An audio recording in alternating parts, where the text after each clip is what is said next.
अहमदनगर जिल्ह्याच्या शेवगाव तालुक्याच्या पूर्व भागात 5 मे रविवारी बालम टाकळी या ठिकाणी नागोबाचे ठाणे असलेल्या सालसेत बाबा यात्रा दरवर्षीप्रमाणे याही वर्षी मोठ्या उत्साहात आणि भक्तिभावानं ग्रामस्थांनी साजरी केली।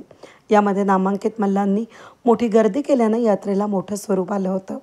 अनेक जिल्ह्यांमधून मल्ल मोठ्या संख्येनं यात्रेमध्ये सहभागी होऊन यात्रेची शोभा वाढवत होते। तर पानाफुलांच्या दुकानांचं, कटलरी तर काही भेळ फरसाणांच्या दुकानांचं देखील मोठ्या प्रमाणात या ठिकाणी थाटले गेले होते। यात्रेमध्ये भाविकांनी देखील दर्शनाचा लाभ घेतला। बालम टाकळीतील सालसीत बाबा यात्रेमध्ये कुस्त्यांच्या हंगामाचं आयोजन करण्यात आलं होतं।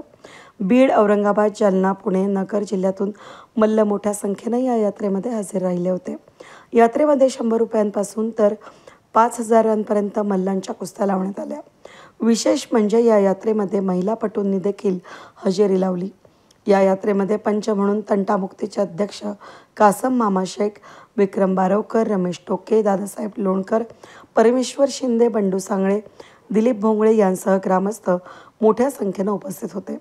वेद न्यूजसाठी प्रतिनिधी पांडुरंग निंबाळकर, अहिल्यानगर, शेवगाव।